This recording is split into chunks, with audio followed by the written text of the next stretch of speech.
Carfax Canada est fier de rouler aux côtés du balado Le Guide de l'auto. Évitez les troubles coûteux et soyez en confiance lors de l'achat d'un véhicule d'occasion grâce au rapport d'historique détaillé de Carfax Canada. Procurez-vous le vôtre à carfax.ca.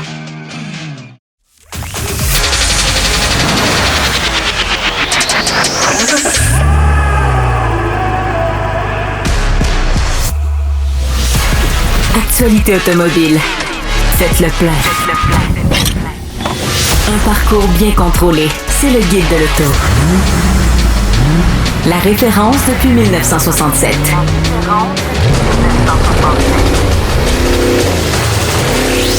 Le Guide de l'auto. Bonjour tout le monde, bienvenue au Guide de l'auto. Alors cette semaine, Hugues Gonneau est absent. Monsieur est parti dans les Europes pour quelques semaines. Alors, on se fait ça à deux aujourd'hui, oui. Louis-Philippe. Salut Antoine. Ça va bien? Oui, ça va très bien. Excellent.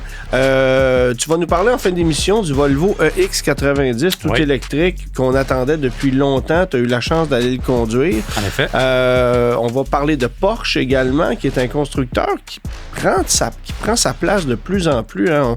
On dit que c'est un constructeur qui est de niche et pourtant, on a du volume de plus en plus impressionnant. Oui. Mais il y a quand même des défis. Ça vient avec des défis. Oui. Le hasard aura fait que j'ai magasiné une voiture d'occasion pour ma fille cette semaine et je suis tombé sur la parfaite arnaque. Alors, je vous raconte tout ça un peu plus tard. Bon, tout d'abord, on va commencer avec quelques actualités, si tu le veux bien. Écoute, on parlait de Volvo en début d'émission. Aussi drôle que ça puisse paraître, et pour moi, c'est un peu une surprise, le EX90 devait remplacer l'actuel XC90. Ben oui.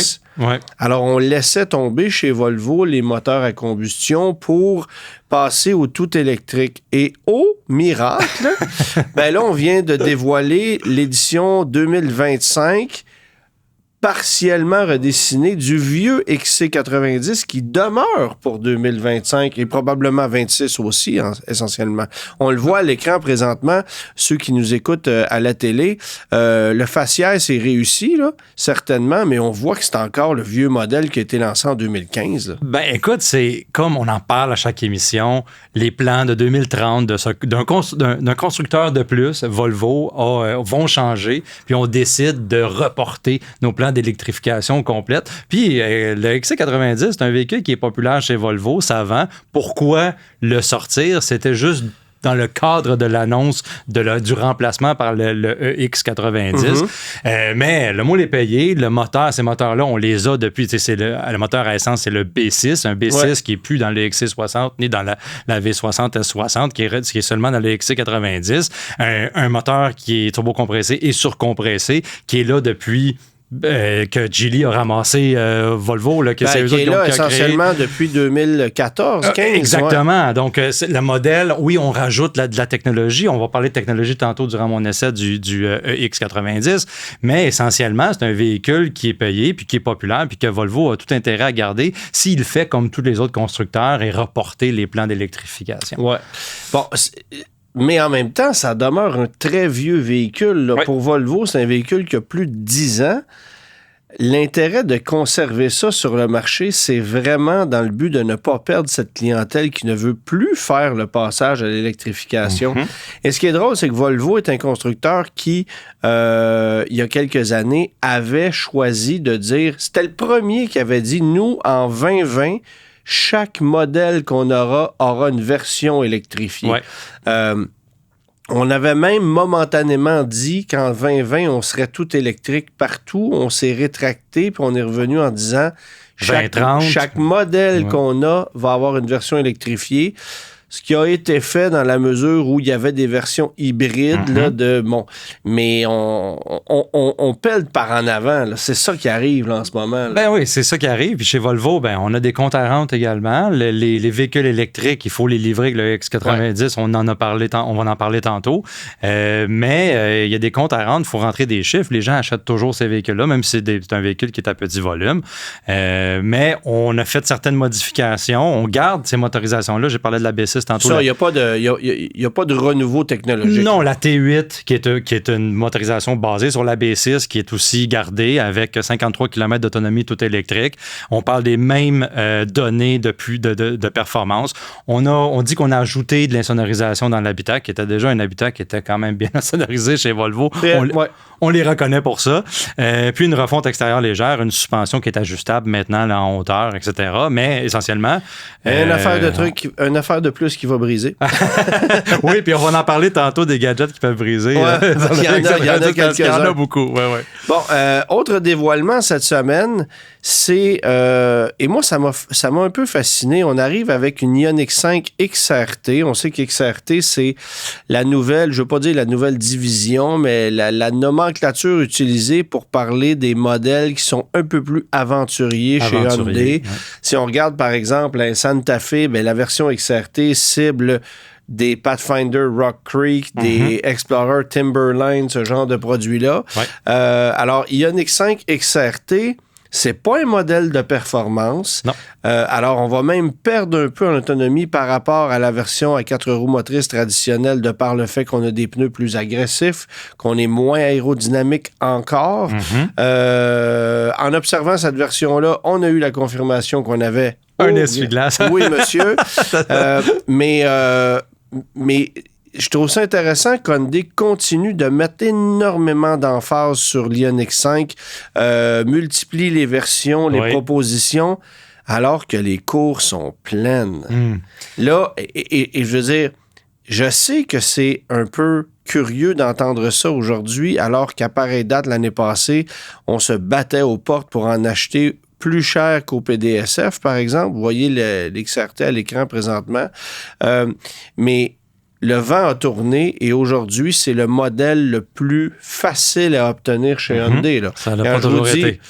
Quand je vous dis plus facile, là, c'est plus facile d'avoir ça qu'une Venue, qu'une Elantra, qu'un Tucson, qu'un Kona, qu'un Santa Fe, absolument. Là.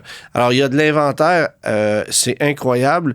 Tout près de chez moi, le concessionnaire Hyundai de Blainville, j'ai regardé la rangée interminable d'Ioniq 5 disponible en livraison immédiate. C'est quelque chose.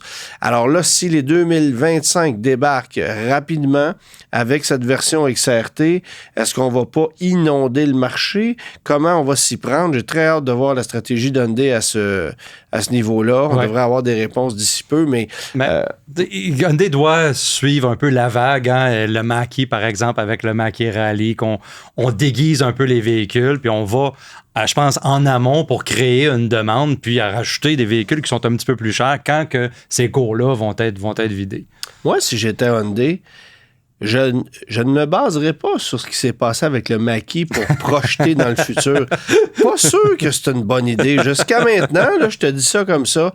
Il y a peut-être des inspirations plus rassurantes. Un petit peu plus rassurantes, oui. Je pense que techniquement, peut-être pas, mais peut-être pour l'extérieur un peu, puis se mettre un peu dans l'arène là, des véhicules aventuriers. J'aime ça quand on utilise ce mot-là, parce qu'on parle pas de hors-route, on parle pas de c'est vraiment purement cosmétique. Quand on parle aux ingénieurs, qu'est-ce qui est arrivé à ce véhicule-là? La suspension a un calibrage différent. C'est pas grand-chose. On en met un petit peu pour que ça rajoute un peu au paiement mensuel puis que le véhicule ait une plus grande valeur. Et c'est un petit peu plus efficace dans les rues de Montréal. Ah ben oui, c'est là que probablement que ces véhicules-là se ramassent le plus souvent, de toute façon. Fait que mais tu sais, dans les faits, là, pourquoi est-ce qu'on aime une Crosstrek plutôt qu'une Impreza? On en a parlé de ça, justement. Alors, tu sais, parce que c'est mieux adapté à nos rues défoncées puis à nos conditions climatiques. Alors, j'ai pas le choix de te dire qu'une Ioniq 5 sur le 20 pouces, quand tu achètes une Ioniq 5, je pense que c'est en 20 pouces. Mais quand tu te fais livrer une Ioniq 5 en 20 pouces, 4 roues motrices, c'est pas nécessairement ce qu'il y a de mieux adapté, pour un véhicule électrique, parce que tu bouffes un peu d'autonomie, et parce que ça cogne peut-être un peu plus dur. Alors, si tu as des pneus qui te donnent plus de viande au niveau des flancs, puis ça te permet d'aller chercher un peu plus de confort, tant mieux. Pour ceux qui ont eu plusieurs accidents, comme moi, sur les rues de Montréal, qu'il y a des cratères qui se sont créés du jour au lendemain, puis j'ai perdu des pneus et des jantes, ben ça peut être une bonne, bonne option. C'est ça.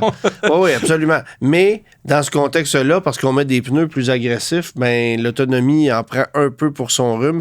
On n'a pas officiellement dévoilé les chiffres. D'ailleurs, c'est une approximation qui est très près de celle qu'on avait l'année passée, mais reste à voir. Parce qu'on parle entre 405 et 430 km, mais c'est pas clair. Ouais, bon, c'est la même batterie, mais c'est à voir qu'est-ce que ça va être quoi l'effet de cette variante XRT-là. Exactement. Puis je me permets de te dire que j'ai conduit tout récemment la Ioniq 5N. Oui. Le temps de te dire que c'est complètement fou ce qu'ils sont capables de faire avec une machine comme ça. Le niveau de performance est incroyable. Mais j'aimerais parler à la personne qui va s'acheter ça parce que quel est l'objectif réel d'une voiture Hyundai de 80 quelques mille dollars qui accélère... Haute performance électrique. Qui offre en fait le même rapport poids-puissance qu'un Lamborghini Urus. C'est aussi lourd qu'un Lamborghini Urus et c'est aussi puissant. C'est assez drôle quand même quand tu regardes ça. C'est juste un peu moins cher, cela étant dit. Alors voilà. On parlait de grosses bébites. Le Nissan Armada a été dévoilé surprise. Est-ce que c'est moi ou ça me rappelle un peu le QX80? Je pense qu'on avait mentionné que les boulons et les entrailles du QX80 allaient se ramasser dans l'Armada. C'est ce que l'histoire nous a enseigné et ça se perpétue. Un véhicule qui n'est pas très populaire. J'étais étonné de voir qu'il y avait 150 Armada qui sont sortis en 2023. Je m'attendais à beaucoup moins, mais quand même, c'est pas beaucoup. On l'a remplacé par la motorisation, la vieille motorisation à 8 cylindres, par le 3.5 litres turbocompressé du QX80 qui développe 425 chevaux, 516 livres-pieds de couple. C'est une belle amélioration. On n'a pas le véhicule en main encore pour voir si les codes de consommation vont être améliorés par le fait de ça. Mais cette grosse boîte-là dans le vent, l'Armada, qui a l'air de plus en plus robuste, en fait, là, à chaque année. En fait, on revient aux origines. Puis je dis aux origines, il faut faire attention. Alors, on vend le nouvel Armada comme un véhicule emblématique chez Nissan. Parce que, évidemment, que sur d'autres marchés, il y a eu le Nissan Patrol pendant des années qui a été le concurrent direct des Land Cruiser de Toyota. Et que essentiellement, la version modernisée du Patrol, c'est un Armada. Mais sur le Nissan Armada 2025, tu retrouves des écussons since 1952. Comme si l'Armada existait depuis 1952. On a étiré ça un peu, là. Mais essentiellement, c'est un produit qui va demeurer dans l'ombre quand même. C'est parce que... J'ai peut-être le feeling qu'on va aller chercher un peu plus de clientèle que le Sequoia. Bon, on verra, mais tu sais, ça va être dans l'ombre des Tahoe, des Yukon. Les constructeurs américains sont passés dans l'art de faire des véhicules de ce calibre-là, surtout par le fait qu'ils ont eu... ils font des camionnettes qui sont très confortables, à gros volume, avec toute la technologie et la performance qui vient avec. Là, quand tu as un Nissan qui fait un Armada, c'est sûr qu'il n'y a pas tout le knowledge qui vient avec ça. Puis, comme tu dis, ça reste dans l'ombre. C'est pas un véhicule qui va sortir à gros volume, mais il y a quelques petites différences avec le QX80. Par exemple, j'ai remarqué que sur le QX80, il avait enlevé le différentiel verrouillable à l'arrière, qui était déjà dans la génération précédente. Mais dans l'Armada, on l'a. Donc, c'est quelque chose qu'on a jugé que les clients du QX80 n'avaient pas besoin, mais du côté du Nissan, du Nissan Armada, ça aurait été quelque chose d'utile. Bon. Chevrolet, maintenant, c'est assez particulier parce qu'évidemment, Bright Drop, qui est la filiale de fourgons électriques grand format qu'on fabrique depuis un peu plus d'1 an du côté de l'usine de Camy en Ontario. Finalement, on va les commercialiser dès l'année prochaine sous l'emblème Chevrolet, ces camions-là. En effet. Ce sont des camions qui ont quand même beaucoup d'autonomie, qui sont très modernes. Et le fait qu'on amène ça chez Chevrolet, dit-on, c'est pour avoir un plus grand réseau de distribution. C'est bien évident que c'était la chose à faire dès le départ. J'ai jamais compris pourquoi on lançait une division qui s'appelait Bright Drop. Il faut... Un nom imprononçable. 2, où on achète ça. Et où on les amène pour faire l'entretien. C'est ça. Fait que ça, je trouvais ça particulier, mais là, sous l'emblème Chevrolet, on va distribuer ça un peu partout chez les concessionnaires Chevrolet qui seront attitrés à vendre des véhicules commerciaux. Alors, équipé pour faire l'entretien du bright drop plus précisément. C'est ça. Là, aussi. Maintenant, je trouve ça intéressant parce que c'est sûr que ce sont des véhicules qui sont appelés à connaître beaucoup de succès dans le futur. Mm-hmm. Mais est-ce que ça signifie que Chevrolet pourrait laisser tomber le fourgon express qu'on vend sans l'avoir changé ou à peu près depuis 1997? Ouais. C'est la même fourgonnette là, Ouais. depuis 1997 avec le vieux V8 4,8 litres avec un moteur à culbuteur. Là, vieille technologie. Qui est payé. Et tu dis que le moule est payé, mais en plus, c'est pas donné. Hein. Non. C'est une boîte c'est de facile tôle. à faire, mais c'est pas donné. C'est une boîte de tôle à 60 000 $, là, puis t'as pas mis d'option dedans. Ouais. Mais ce fourgon-là, se trouve, je veux pas dire à rivaliser avec le Bright Drop parce qu'il y a un monde de différence entre les deux. Ouais. Mais en même temps, le fait qu'on l'amène chez Chevrolet, ça me donne un peu l'impression que les jours sont comptés pour le Chevrolet Express et par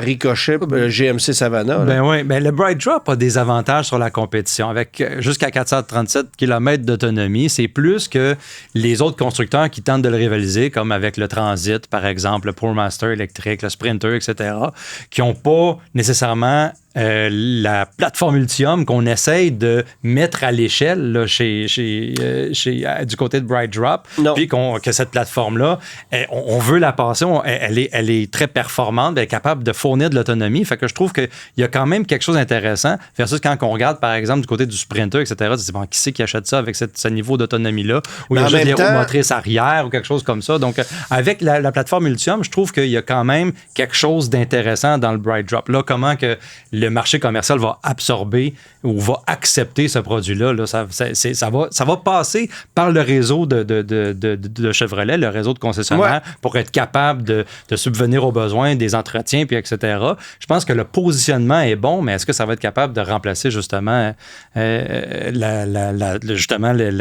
GMC Savannah? Puis moi, je pense que le marché est tellement différent. C'est tellement différent. C'est ça. Mais le Bright Drop a ce désavantage d'être tellement lourd que ça complexifie l'immatriculation, que ça exige des inspections. Bon, évidemment, avec les lois au Québec, mais effectivement, c'est un camion qui est plus pratique pour, par exemple, des compagnies comme Amazon, qu'un fourgon comme un Mercedes e-Sprinter ou le e-Series, pas le e-Series, mais je vais le trouver, là. Le Transit. Le e-Transit de Ford. Alors, ces deux fourgons-là ont une autonomie un peu plus limitée, mais sont plus faciles à utiliser, à entretenir qu'un fourgon Bright Drop qui est extrêmement lourd, qui demande un outillage particulier. Bon, évidemment, pas besoin de te dire que c'est toute une machine. Alors, mais à tout le moins, ça va être drôle de voir ça à côté d'un Savannah ou d'un Express chez un même concessionnaire. Comme quoi, Chevrolet a étiré la sauce très, très, très longtemps pour son Express.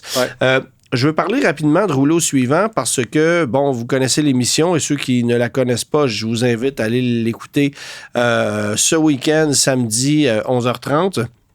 Ça sera le dernier épisode de la saison diffusé sur TVA, mais vous pouvez le réécouter sur ma chaîne YouTube, tous les épisodes s'y trouvent. Par contre, je veux revenir sur les 2 dernières voitures qu'on a offertes parce que le principe de l'émission, c'est évidemment de prendre des voitures qui ont été surexploitées ou qui sont en piteux état. On les remet en condition, on les donne à des gens dans le besoin ou qui ont des causes. Les 2 dernières voitures qu'on a données, d'abord, c'est une Mazda 3 2014 de 460 000 km, qui avait été quand même assez bien entretenue et qui reprend la route pour poursuivre sa carrière, peut-être pour un autre 400 quelques mille kilomètres, on ne sait pas. Voiture très solide. Et je veux saluer en deuxième lieu les gens d'Hyundai Canada qui nous ont aidés à remettre sur la route une Elantra de 1 million de kilomètres. Alors, je vous invite à aller écouter cet épisode-là, bien sûr. Et elle est d'un bleu cosmique très moderne. C'est le bleu performance. Bleu performance. Bleu performance des produits N de Hyundai. On l'a personnalisé. Vous irez voir ça. Mais, avec un petit écusson spécial aussi. Voilà. On en a parlé tantôt de cet écusson là, mais c'est complètement un autre contexte. Oui, c'est ça, c'est un autre contexte. Mais vous irez voir ça parce que ça vient juste prouver que des voitures, quand c'est bien entretenu, ça peut faire énormément de kilométrage. En effet. Et cet Elantra d'1 million de kilomètres, je ne l'aurais pas échangé contre une Elantra de 250 000 kilomètres qui a fait de la ville pendant 12 ans. C'était une voiture qui était très solide, qui avait été bien entretenue et qui valait la peine qu'on remette sur la route. Là. Bon. Le guide de l'auto. Antoine, tu as récemment magasiné une voiture d'occasion et puis je pense que de l'expérience à faire ça quand même, mais cette dernière shot-là, ça s'est pas déroulé comme prévu. Ben en fait, je regarde pour une petite Nissan Micra pour ma fille. Je vais être honnête, là, c'est presque une addiction pour moi, une maladie. Une dépendance. Une dépendance, oui, bonjour l'anglicisme, que d'aller sur Marketplace et de regarder les voitures. Puis évidemment, parce que Facebook me connaît bien, me suggère toujours des voitures qui m'intéressent, puis tout ça. Facebook ne te lâche pas. Ne me lâche pas, c'est une vraie maladie. Et là, je regarde les Nissan Micra et ma fille m'envoie le lien d'une voiture qu'elle trouve, que je trouve à première vue intéressante. Alors, je regarde, 83 000 km, une 2015. La voiture va avoir 10 ans, mais 83 000 km, solide, pas de rouille, etc. Pas trop de détails. Alors, je rentre en contact via Messenger avec le vendeur qui s'appelle supposément Georges. Et il me dit, la voiture est à Fabreville, Laval, alors si tu veux passer, bon. Et je passais par là cette journée-là, honnêtement, c'était un détour d'à peu près 30 secondes, là, c'était vraiment pas forçant. Alors, je t'ai arrêté. Et arrivé sur place, c'est une maison unifamiliale, là, dans un quartier résidentiel à Fabreville. Et la voiture est stationnée, puis tout de suite, je fais, OK, les pare-chocs, ça marche pas avec le reste. Avec ton œil de lynx. Tu sais, t'as la voiture qui est super belle, avec la peinture, t'as l'impression qu'elle a été trempée dans le sirop, c'est très, très beau. Mais les deux pare-chocs, tu vois que ça a de l'âge puis du millage. Fait que normalement, c'est le contraire. Les pare-chocs, ils vont peinturer. Les côtés mais sont là, pas beaux. non, c'est ça. Fait que tu vois que les pare-chocs ont de l'usure, bon. Enfin, j'arrive à côté de l'auto, je vois qu'il y a une vignette de conformité de la Société de l'assurance automobile du Québec qui a été récemment installée dans le pare-brise. Et là, je regarde la date parce que ça marche avec des poinçons. Je regarde la date, puis l'inspection a été faite au mois d'août. Alors, ça vient d'être fait. Alors, pourquoi est-ce qu'une voiture d'occasion de 83 000 km a passé une inspection mécanique de la SAC? Il y a deux raisons. Soit qu'elle provient de l'extérieur du Québec, soit qu'elle a été gravement accidentée et qu'elle doit repasser une inspection mécanique. Bon. Ou entreposée trop longtemps. Là, Ou entreposée trop longtemps. Oui, oui, effectivement. Mais si c'est une inspection, effectivement, oui, ça pourrait être... Mais bon, alors, je fais le tour de la voiture vite. Je vois que c'est pas parfait. Je regarde à l'intérieur sans ouvrir les portières. Il y a des papiers journaux dans le fond de l'auto. L'intérieur est immaculé. C'est propre. Tu vois que ça vient d'être préparé, là. Mais bon. Alors, je m'en vais cogner à la porte. C'est une jeune dame qui répond. Bonjour, je viens voir Georges. S'exprime uniquement en anglais. C'est pas la fin du monde. Elle dit oui, c'est moi. Vous vous appelez pas Georges? Non, mais c'est mon nom sur Internet. Là, c'est un genre de faux profil. Fait que là, puis l'autre chose que je t'ai pas dit, c'est que la voiture n'a pas de plaque d'immatriculation. Donc, ça me sonne une cloche. Un drapeau rouge parmi tant d'autres. Alors, je lui pose la question, la voiture n'a pas de plaque d'immatriculation. Est-ce que vous êtes un commerçant? Elle dit oui, on a le droit de vendre des véhicules d'occasion. On n'a pas vraiment un commerce pignon sur rue, mais on a un petit commerce. Donc, je devrais payer les 2 taxes sur cette auto-là. Elle dit oui, exactement. Là, j'ai dit, elle vient passer de l'inspection, la voiture. Oui, absolument, elle est super sécuritaire. Bon, c'est bien beau, mais pourquoi? Est-ce que la voiture provient de l'extérieur du Québec? Est-ce qu'elle vient de l'Ontario, par exemple? Elle dit, oui, c'est une auto qui vient de l'Ontario. Ah, OK. Fait que moi, tout de suite, quand tu me dis qu'une auto vient de l'Ontario, il y a 5 fois plus de chances que l'odomètre a été trafiqué. En partant. Fait que là, c'est toutes des lumières rouges qui s'allument une après l'autre. Là, j'ai dit, est-ce que tu as de la documentation, des factures d'entretien, etc., etc. Elle dit, non, j'ai rien de ça. Puis elle me donne la clé Puis j'ai dit, est-ce que vous avez juste une clé? Elle a dit, ouais, j'ai juste une clé pour l'auto. Bon, ça va. J'ouvre la porte et là, je vois, il y a du, en bon français, du masking tape. Il reste... Ah, il reste de la job de peinture. Il reste des marques de carrosserie qui n'ont pas été parfaitement nettoyées. J'ouvre le coffre à gants, il n'y a rien dedans, il n'y a même pas un manuel d'entretien. Tu sais, quand tu dis rien. Alors... Je dis à la dame, ben ça va être beau, ça m'intéresse pas, bye bye, bonne journée, puis je m'en vais, mais curieux, j'arrive à la maison, puis je décide de sortir le Carfax de la voiture, en me disant, c'est sûr que cette auto-là, pas 83 000 km, il y a quelque chose qui marche pas. Et je sors le Carfax, et à ma grande surprise, souvent le Carfax, et particulièrement au Canada, il y a des trous, il y a des disparités, c'est incomplet. Ouais. Aux États-Unis, c'est peut-être un peu plus solide, mais chez nous, c'est pas tout le temps parfait. Ouais, J'ai vu plusieurs cas où, il y a des trucs qui marchent pas. Mais dans le cas de cette voiture-là, tout est là. Ouais. Elle a été vendue en septembre 2014 dans un concessionnaire Nissan à Kingston, en Ontario, et elle a été entretenue à ce concessionnaire-là toute sa vie. Alors, toutes les pédigrees d'entretien sont là jusqu'à tout récemment. Et donc, ça fait la preuve de son faible kilométrage. Donc, le 83 000 km, je peux te dire qu'il est vrai. OK. Maintenant, elle a été accidentée pour 5 600 $ en 2017, la voiture. Il y a eu réparation par l'assureur, ça a été fait. Ouais. Et il y a eu un accident en 2024, en mai 2024, avec cette voiture-là. Et là, il y avait 16 105 $ de dommages sur une Nissan Micra 2015. Est-ce que j'ai besoin de te dire qu'on l'a déclaré perte totale? Oui. Alors là, je fais comme 16 000 de 16 000 de dommages sur une Micra. Alors, tu sais, bon, c'est évident que ça ne fonctionne plus. Et là, on se retrouve chez nous au Québec. L'assureur a évalué le coût des travaux de réparation à 16 000 $, excluant la valeur de la carcasse. OK? Mais faites les maths. Comment est-ce que tu peux prendre une voiture qui a 16 000 $ de dommages en Ontario, l'amener au Québec, la réparer, la remettre en condition, passer l'inspection mécanique de la SAC et l'afficher à vendre à 7 999 en pensant te tirer du profit? Il y a quelque chose qui marche pas. Ça marche pas, là. Ça marche pas, là. Ah, oui. OK, on est d'accord. Ça se peut que l'évaluation de l'assureur soit... Je veux pas dire surgonflé, mais bon, souvent, l'assureur va dire, OK, ça prend un sac gonflable neuf, ça prend ci, ça. Et si tu répares pas nécessairement dans les règles de l'art, tu peux couper la facture de moitié. Mais la moitié de 16 000, c'est toujours bien 8 000. Puis l'auto, c'est ce qu'elle coûte, là, en ce moment. Alors, c'est sûr que ça a coûté un max. Pour que ce soit profitable pour la personne qui le vend, réparer cette auto-là, n'a pas fallu que ça coûte plus que 5 000 $, 5 500.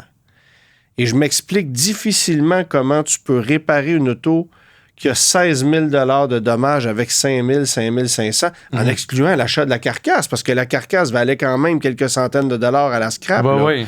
On s'entend. Alors, pour moi, il y a anguille sous roche, et la première idée qui m'est venue en tête, c'est de dire, ben, ils ont fait une boîte. Alors, une boîte, pour expliquer aux gens ce que c'est qu'on va aller voler une Nissan Micra, par exemple, chez nous au Québec. On va récupérer la carcasse de cette Nissan Micra en Ontario. On va l'amener ici. On va démanteler la voiture en prenant quelques pièces stratégiques, en prenant les numéros de série sur la voiture, interchange ça avec la voiture volée, remet la voiture volée sur la route, et le tour est joué. Alors ça, c'est une première possibilité, mais il y a eu des travaux de carrosserie sur l'auto. Donc, c'est une hypothèse qui fonctionne à moitié. Est-ce qu'on aurait retravaillé, par exemple, la voiture volée pour donner l'impression que c'est...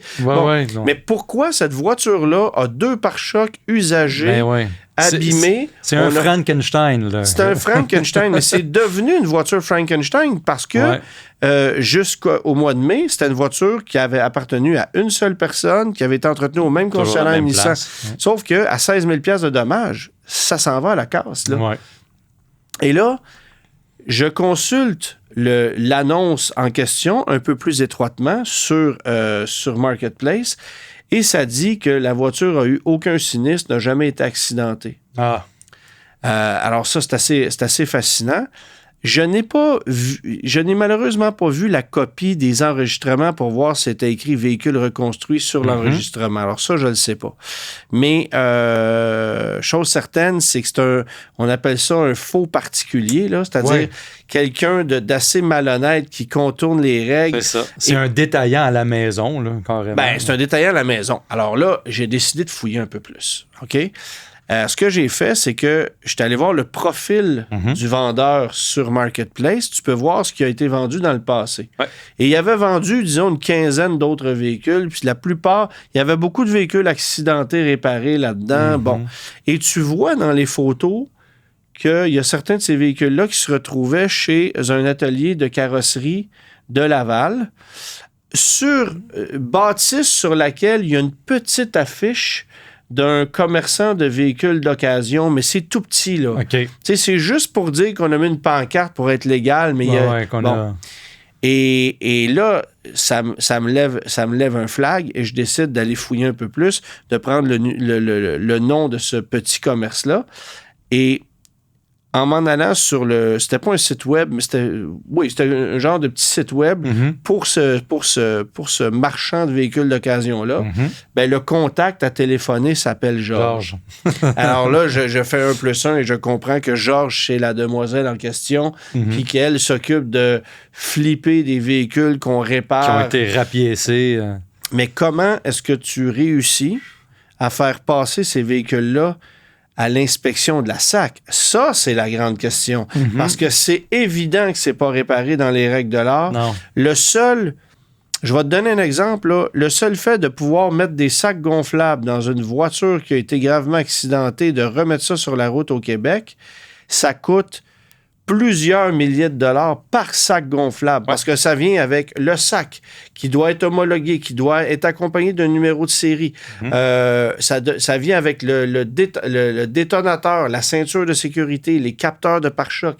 Tout ça, ça doit être flambant neuf du concessionnaire. Tout installé. C'est ça. Alors, tu sais, il y a plein de trucs qui n'ont pas été suivis. Fait que moi, j'ai vu cette auto-là, puis j'ai fait, OK, c'est juste des lumières rouges qui n'arrêtent pas de s'allumer depuis tantôt. Tout est une... On va parler en bon français, là, tout est une crosse là-dedans. Là. Ça marche pas. Là. Alors, j'ai décidé d'en faire une chronique pour juste informer les gens sur... Sensibiliser les gens sur ces faux particuliers qu'on va retrouver sur Marketplace, sur Kijiji. Il y en a de plus en plus. Oui. Ce sont des façons...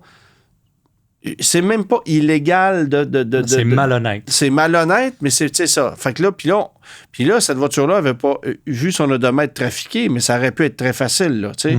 Alors, parce que l'autre truc que j'ai trouvé fascinant, et bonjour aux gens de la Société de l'assurance automobile du Québec, j'ai fait sortir l'historique de propriété de la voiture à la SAC, OK? Alors, ça dit, aujourd'hui, que la voiture est propriété d'un nom inconnu au Québec depuis mai 2024 et qu'avant ça, la voiture était de propriétaire inconnu aux États-Unis. Ah, wow. Bon, juste pour vous donner une idée, la voiture, on a toutes les preuves, provient de l'Ontario. Et une Micra, ça ne s'est même pas vendu aux États-Unis. Mais sur le rapport de la SAC pour laquelle vous allez payer, ben, ce qu'on vous dit, c'est que la voiture était aux États-Unis jusqu'en mai 2024. On n'a pas de nom de propriétaire, on n'a pas de kilométrage affiché, on n'a pas de transaction, il n'y a rien sur le document. Non. Et le propriétaire secondaire, qui est celui qui l'a actuellement, pas d'information non plus, si ce n'est que la voiture est transférée au Québec. Wow. Alors, c'est pas pire. Tu payes là, pour cette information-là à la SAC. Et on ne sait rien. Et on ne sait rien. Tu apprends absolument. Ben, en fait, j'ai la preuve que c'est juste de la bullshit, en fait. Ouais. Non seulement il n'y a pas d'info, mais la seule info des États-Unis, c'est pas vrai. Ouais. Fait que qu'est-ce que ça vaut? Là? C'est ça. Puis comme les provinces se parlent pas, encore aujourd'hui, ben toi, tu peux acheter une voiture en Ontario, effacer tout son historique, l'amener ici. Merci, le tour est joué. En fait, ce qui m'a sauvé, c'est d'avoir le rapport Carfax qui, lui, était complet. Et ça m'a donné plusieurs indices sur l'historique de la voiture. Mais c'est ça. Et sur Kijiji, sur Marketplace, vous allez en trouver un paquet de ça. Ouais. Alors, morale de l'histoire, posez des questions. Quand vous allez voir un véhicule, observez-le. Essayez de voir ce qui marche pas, ce qui est pas logique. Évidemment que si vous avez l'historique d'entretien du véhicule, si les livres du propriétaire sont dans la boîte à gants avec des factures... Clés, s'il y a 2 clés, si ça vient avec les tapis d'hiver, les pneus d'hiver, ben là, vous avez la preuve un peu plus que c'est une voiture qui appartient à la personne qui vous la vend. Un véhicule plaqué aussi. Mais si on tente de vous donner rendez-vous, par exemple, au coin de la rue, ou que, non, la voiture n'est pas immatriculée pour le moment, vous ne pouvez pas l'essayer. Bon, méfiez-vous de ça. Ouais. Il n'en manque pas de véhicules d'occasion. Là, vous pouvez aller voir... vous pouvez aller en voir d'autres. Là. Il n'en manque pas sur le marché. Ouais. Alors, prenez le temps d'analyser ça parce que c'est la différence entre se faire avoir, se faire rouler dans la farine. Parce que, imagine-toi si cette voiture-là, comme je te le disais tantôt, est une voiture qui a été volée avec des numéros de série trafiqués. Ben toi, tu te retrouves avec ça. Tu as payé avec la voiture au complet et on peut venir te la saisir demain matin puis tu n'as pas de recours. Ouais. Tu n'as pas de recours. C'est à toi la voiture, tu l'as payée. Alors, faites attention à tout ça. Ouais. On va maintenant parler de Porsche. Oui. Bilan des constructeurs. Un peu plus loin qu'une micro c'est ça. C'est ça la beauté du guide de l'auto, c'est que tu passes... Les rois de la transition. Les rois de la transition. Tu sais, c'est un peu comme... Je racontais il y a quelques semaines... toi aussi, tu es allé au concours d'élégance de Pebble Beach et je racontais avoir croisé 9 Koenigsegg sur la route. Oui. Et le jour où je suis revenu au Québec, j'ai spoté une Hyundai Pony dans un stationnement. Et puis, alors, une journée, je prenais des photos de Koenigsegg. Tu prenais des photos autant de la même c'est ça. Alors, tu sais, c'est comme... Tant que ça roule, puis ça fait jaser, c'est parfait. C'est parfait pour nous. Mais là, on parle de Porsche parce que Porsche est un constructeur qui ça va quand même bien pour Porsche. Les ventes sont en ascension. Oui. Et bon, l'électrique ne connaît pas le succès qu'on souhaitait. Non. Il fut une époque pas si lointaine où la Taycan était en Europe la voiture la plus vendue du constructeur, devant le Cayenne, devant le Macan. Je pense que ça a duré une semaine. C'est fini, là. Je pense que ça a duré une semaine. Oui, ça n'a pas été long. Alors, si tu nous sors les chiffres de vente un peu, ben, regarde, sur le marché canadien, là, c'est 10 600 unités qu'on a vendues en 2023, 9 200 en 2022, fait qu'une ascension quand même intéressante, une progression intéressante, mais évidemment que ce sont les VUS qui ont la cote. C'est les utilitaires. Ouais. Et la 911. 2000 Porsche 911 vendus sur le marché canadien. Elles se vendent toutes. Elles se vendent toutes. Bon, tu sais, pour vous donner une idée, là, en combinant Boxster Cayman, c'est à peu près 600 unités, mais la 911 à elle seule, c'est 2000 unités. Panamera, 280. Taycan, 800. Puis là-dedans, j'ai l'impression qu'il y a bien des voitures qui se sont retrouvées... immatriculés par la force des choses, là, parce que oui, on en avait commandé, mais la clientèle n'était pas là. On les a mis sur des programmes de location court terme ou moyen terme, ramène ça. Tu sais, c'est des autos pas évidentes à vendre en ce moment. C'est pas évident, non. Avec toutes les éditions spéciales aussi qui sortent là, chez Porsche de la 911 dernièrement, elles trouvent toutes preneurs, mais c'est ça, c'est pas évident non plus. Et là, évidemment, ben, ça m'amène à parler du futur de Porsche parce que on sait que le Cayenne, qui est évidemment un produit très important chez Porsche, va demeurer sous cette forme actuelle jusqu'à la fin de la décennie. On va modifier les versions, on va faire évoluer le véhicule, mais grosso modo, le Cayenne sera identique pour les 4-5 prochaines années, jusqu'à ce qu'on passe à du tout électrique quelque part en 2030. Mais le Macan, c'est demain matin. C'est ça. Puis le Macan, on va passer... La dernière génération à essence du Macan... elle est maintenant, elle continue à être vendue, mais selon Porsche, elle ne sera pas modifiée dans cet état-là. La deuxième génération du Macan, elle est complètement électrique. On l'a essayé, ce véhicule-là. Puis, ben, le dessous un peu de cette génération-là va contribuer aux nouvelles 718 Boxster, 718 Cayman. Mais moi, je peux pas croire qu'on va laisser tomber rapidement tous les modèles à essence. Moi, je pense que ça va durer un peu. En ce moment, là, Porsche a parlé de ça l'an dernier de faire ça. Puis là, maintenant, tous les constructeurs commencent à revoir leur plan 2030, 2035, etc. Et puis que je pense que Porsche va se raviser également. C'est mon gut feeling parce que justement, on regarde le prix du détail d'un Macan électrique de deuxième génération. C'est quoi, c'est 130 000? 130 000 $, puis un Macan qui se détaille à essence, qui est encore une génération qui est très pertinente, qui est à jour, puis qui se vend, Colin. Un Macan S, là, un Macan S, c'est 85-90 000. Bon, tu peux rajouter des options. Tu peux rajouter des sièges chauffants. Mais tu t'en sors, en tout cas, tu t'en sors en bas de 100 000, et je vous dis pas que c'est une aubaine. Oui, mais c'est un véhicule qui est adoré, pareil, et il se vend. Puis là, tu arrives avec une nouvelle génération qui est électrique, tu t'en vas dans les 100 000, dans les mi-100 000, c'est un gros écart. Là, puis, On me dit à l'oreille qu'il n'y a pas de subvention pour ce véhicule. Non, c'est pas de... Il n'y en a pas. Mais j'ai très, très hâte de voir ce qu'on va faire du côté de chez Porsche. J'ai hâte de voir aussi quel sera le succès de l'hybridation dans la 911. Parce que moi, j'ai conduit la voiture. J'ai adoré la technologie. Je trouve que ça apporte beaucoup à la voiture. Mais en même temps, les puristes vont détester ça. Ça élimine toute possibilité de boîte manuelle en partant, mais ça alourdit un peu l'auto. Pas que tu le sens tant que ça, mais ça ajoute du poids, ça ajoute de la technologie, ça ajoute possiblement de la fragilité.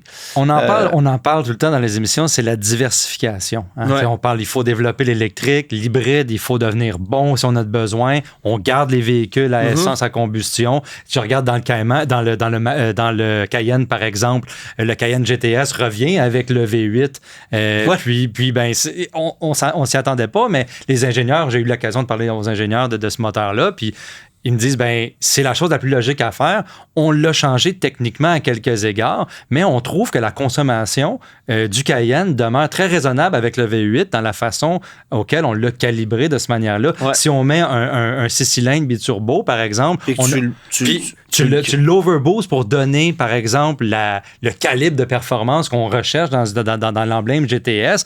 Les codes de consommation n'auront pas de bon sens. Donc, on est rendu là un peu dans la technique de dire, est-ce qu'on suralimente des petits moteurs et on n'atteint pas les objectifs de consommation? En même temps, c'est contraire à toutes les pratiques qu'on voit en ce moment parce que tout le monde est en réduction de cylindrée, même si on sait très bien que c'est pas la chose à faire. J'ai l'impression que les corps réglementaires ils regardent pas cette réalité-là, des fois, de dire, c'est pas parce qu'on enlève des cylindres dans certaines applications qu'on va atteindre nos buts de consommation. La semaine dernière, je te donnais l'exemple du GMC Acadia. Là, on change de registre, là, tu vas me dire. Avec le 2.5. Mais le 2.5 turbo dans le GMC Acadia consomme plus que l'ancien V6. Alors, tu sais, c'est une des bons exemples. À un moment donné, il faut arriver avec des mathématiques logiques et pas juste tu sais, je comprends qu'il y a de la réglementation puis que la réglementation n'est pas toujours logique et que les constructeurs n'ont pas le choix de la suivre. Ça explique pourquoi on a des moteurs de brosse à dents dans des Buick Envista, des 3 cylindres, 1.2. 1.2. Pourquoi? Bon. Puis on sait que ça consomme plus que des 4 cylindres. Surtout quand il est conduit par une personne normale qui a besoin d'accélérer puis de solliciter. Il est généralement conduit par une personne normale. Non, mais tu sais, qui n'est pas conduit par un dynamomètre, par exemple, qui va mesurer et dire, OK, on est capable, dans certaines conditions, d'aller chercher une consommation inférieure, mais sur le terrain, réellement, c'est pas le cas. Même sur papier, les chiffres sont pas impressionnants. Là, on est rendu à parler de Buick Envista. OK, on parlait de Porsche, là. Mais tout ça pour dire que... Tout ça pour dire qu'il y a beaucoup de choses qui se passent et Porsche n'est pas épargné. Et vous allez voir une gamme évoluer au cours des prochaines années. Je pense qu'on va avoir des belles surprises. Une multiplication de modèles 911. Très curieux de voir cette prochaine génération de 718 Boxster Cayman. Parce que là, on l'étire. Hein? On disait qu'on l'abandonnait une année. Moi, une année de plus. Une année de plus. 25, ça revient. Je me réfère à mon gut feeling, moi, qu'on regarde un peu qu'est-ce qui se passe dans le thermique. Puis si on peut la garder plus longtemps, tant mieux. Puis tant mieux pour les gens qui sont amateurs de ces véhicules-là. Ils peuvent encore se les procurer. Puis elle est payante, là. Le mot est payé. Elle demeure payante, c'est ça. Le guide de l'auto. Parcours l'actualité automobile sans dérapage ni accrochage. Louis-Philippe, tu es allé mettre à l'essai le Volvo EX90. On parlait en début d'émission du XC. Alors, le EX90, c'est la nouvelle génération du XC 100% électrique qu'on nous avait promis il y a pratiquement 18 mois. 2 ans, je pense qu'il a été... un peu moins que 2 ans, je pense qu'il a été dévoilé. Puis là, on a repoussé l'arrivée. Finalement, ça arrive prochainement. Quelques semaines peut-être après le Polestar 3 qui, lui, est offert depuis quelques jours. Là. Oui, on en parlait. Alors, c'est un produit d'importance pour Volvo, mais bonjour la facture. Là. Oui, puis que Volvo est chanceux que ce véhicule-là est assemblé en Caroline du Sud. Et non pas en Chine. Et non pas en Chine, parce que sinon, ça serait invendable comme véhicule. On va parler des prix tantôt. Ça serait quoi, 250 000 Je pense que oui, c'est ça exactement. Ça coûte cher la rangée. T'en as 3, mais ça coûte cher la rangée. C'est ça. EX90, comme tu l'as dit, c'était qu'est-ce qu'on pensait qu'elle allait remplacer le XC90 à l'heure actuelle. C'est pas le cas pour le moment, mais éventuellement, ça va probablement l'être. Un utilitaire électrique à 3 rangées familial. 2 moteurs, moteur en avant, moteur en arrière, avec la batterie, etc. On parle d'une batterie de 111 kWh avec 107 kWh utilisables. Donc, quand même, on n'a pas lésiné là, sur la puissance de cette batterie-là. On parle de 510 chevaux. Bon, les chevaux, c'est facile à aller chercher avec des aimants, mais quand même, chez Volvo, on a mis le paquet de ce côté-là. Jusqu'à 495 km d'autonomie, dans les conditions parfaites, évidemment. Donc, un véhicule familial qui, somme toute, quand on regarde les spécifications techniques, ça a du bon sens. On parle énormément de technologie dedans chez Volvo. C'est-à-dire? Parce que technologie de sécurité avancée, sécurité passive et active. Et on a intégré beaucoup de technologies de radar, lidar, etc. Conduite semi-autonome, ProPilot Assist, ou ProPilot, excuse-moi, chez Volvo, qui se conduit de manière semi-autonome. Mais encore là, ça fait 2 ans qu'on attend ce véhicule-là. Il y a beaucoup de petits gadgets qui sont encore à peaufiner. Donc, mise à jour par nuage à prévoir. À prévoir, exactement. Donc, côté conduite, c'est pas un véhicule qui a des prétentions sportives là, chez Volvo. Ça se conduit très bien. C'est très bien insonorisé. Le véhicule que j'avais, moi, il y a deux variantes, le Plus et le Ultra. Ultra vient avec une suspension pneumatique, un châssis actif, etc. Ça se conduit très bien. Un véhicule familial performant. Rien de très sportif. Mais je trouve que cette suspension pneumatique-là fait amplement le travail pour cacher un peu les 6000 livres là, du véhicule. On a la planche de bord avec la tablette là, verticale chez Volvo. Est-ce que c'est à ce point plus moderne qu'un XC90? Pas tant que ça. Pas tant que ça. Pas à première vue. Je parle sur les fonctionnalités, lidar, etc., les radars. Non, mais la présentation intérieure est-elle outrageusement plus moderne que l'ancienne génération? Non, c'est quand même similaire. On fonctionne belle avec finition, là, extrêmement belle finition. Là, ça, c'est jamais un problème chez Volvo. Mais encore, le système d'infodivertissement, plusieurs commandes à faire pour aller chercher la ventilation, des petits irritants comme ça. On parle d'un véhicule qui est apte à avoir ses 3 rangées, mais l'accès à la 3e rangée, c'est... Comme dans un XC90. Comme dans un XC90. C'est quand même assez limité. Je veux t'entendre sur la facture parce que après ça, je vais te poser une question et on verra ce que tu vas me répondre. OK. Le modèle Plus, 110 000 $ de prix de départ et le modèle Ultra, 115 000 $ de prix de départ.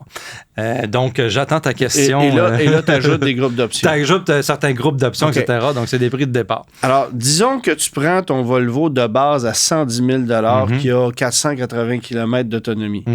495, oui. Est-ce que ce véhicule-là vaut vraiment 35 000 35 000 $ de plus qu'un Kia EV9 GT Line équipé au bouchon? Écoute, un Kia, c'est non seulement la façon que la facture est faite chez Kia, les véhicules, ils sont admissibles aux subventions, donc ça fait la différence. Hein, c'est 59 995 plus les groupes d'options. Je pense qu'on arrive avec un véhicule qui est très bien équipé du côté du EV9. Le plus équipé chez Kia 80... est à 82 000 et des poussières. Alors, puis là, après ça, tu retires... c'est quoi, 10 437 $ de crédit actuellement applicable jusqu'à la fin de l'année. Oui, exactement. Donc, si, mettons, on compare essence, OK? Je parle un Telluride loadé et puis un XC90 bien rempli, on va avoir une différence de 20 000 $, pas de 45 000 $, là, par exemple, avec les deux véhicules. Puis moi, je peux te dire, pour avoir... Et ça, c'est très drôle comme hasard, là. Ouais. mais j'ai simultanément conduit un Telluride sur 5000 km puis un XC90 T8 sur 3800 km. C'est drôle qu'on en parle. Et mis à part le confort des sièges de Volvo, là, ça, je vais toujours le donner.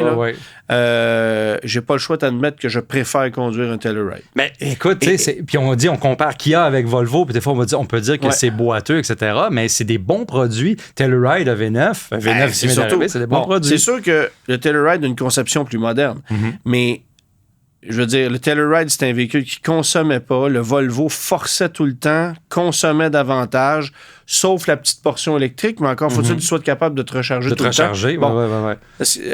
Et là, je regarde les constructeurs arriver avec des VUS à 115, 120, 130 000 $, puis on en revient toujours à la même question. Mais le V9 à 80 000 semble être une aubaine, et pourtant, c'est pas donné à 80 000. Mais... On a positionné le EX90 avec les EQS, SUV, le modèle X, par exemple. Est-ce que c'est des véhicules qui se vendent, iX, qui a une branche en moins, mais c'est des véhicules qui en ce moment, qui sont dans les cours, puis que le monde ne les achète pas. Donc, on remet en question un peu la valeur, surtout quand on passe à ces montants-là. Puis là, quand on compare avec des EV9 comme ça, qui ont des subventions, mais tu te dis, OK, oui, il y a beaucoup de technologie dans le X90, puis le lidar, puis etc. Mais comment... Il va falloir pédaler dans la semoule pour vendre ça. Exactement. Ouais, ça sera pas évident. Toi, tu as essayé le Lincoln Nautilus. Oui, un véhicule chinois. Oui, on parlait de véhicule chinois. Hein. J'ai essayé le Lincoln Nautilus parce que je voulais essayer cette variante hybride. Deux choses. C'est d'un confort exceptionnel. On a réussi quelque chose de très, très bien, et son seul défaut, c'est d'avoir des roues de 22 pouces à ne pas choisir. Okay? Vous pouvez prendre des roues dont le rayon est plus petit, et ça sera que plus confortable et plus agréable. Ça, c'est le truc. Mais je voulais essayer la motorisation hybride parce que, dans les faits, il n'y en a pas beaucoup dans le segment, et c'est le seul qui, avec sa technologie, sa présentation, son format, son niveau de confort, amène une réplique sérieuse au Lexus RX, qui est le leader du segment. Et le Lexus RX est offert en... excluons l'hybride rechargeable, tu as le RX 350H qui fait 246 chevaux et qui roule à 6,5 litres au 100. Puis tu as le RX 500H qui, lui, fait 366 chevaux et qui roule à 8,5 litres au 100. Et dans le milieu, à 7,5 litres au 100, tu as un Lincoln Nautilus qui fait 310 chevaux. Et j'ai pas le choix d'admettre que je regarde le résultat, le confort, la puissance, la souplesse, l'insonorisation. Oubliez l'emblème sur la calandre. Oublie, c'est un produit extrêmement sérieux. Bon, la parfumerie à bord, on s'en passerait. Les petits gadgets. Je veux dire, il y en avait... On sent le besoin de mettre ça dans ces véhicules-là. Il y en avait plus que le client en demande. Là. Il était à 86 000 $. Tu peux couper plusieurs options puis acheter une version à prix plus raisonnable. Mais c'est un produit très sérieux. Après ça, est-ce qu'on va réussir à convaincre les gens avec l'emblème Lincoln et avec le fait que c'est un véhicule assemblé en Chine? Et que ça fait longtemps qu'il n'y a pas eu un produit chez Lincoln qui était intéressant. Et il n'y a pas de gens qui entrent chez Lincoln. Lexus, ça se vend tout seul, pratiquement. Alors, c'est ça le gros défi de Lincoln. Je dis ça, on dirait, depuis 20 ans. Le problème chez Lincoln, c'est pas le produit, c'est l'image de marque. Et encore une fois, ça me donne raison. Mais cette version hybride-là, qui coûte 3 000 $ de plus que le moteur 2 litres de Ford Escape qu'on met dans le modèle de base, là, donc tu te poses pas la question. C'est une mécanique franchement convaincante. Wow, j'aime beaucoup entendre ça parce que j'aime beaucoup entendre ça parce que c'est rare qu'on parle de Lincoln, puis c'est rare qu'on parle de Lincoln comme ça avec un produit qui est prometteur. Je t'en reparlerai pas la semaine prochaine. OK, c'est bon. On se retrouve la semaine prochaine avec d'autres sujets. Tous les épisodes du Guide de l'auto sont disponibles en podcast sur l'application et le site cube.ca.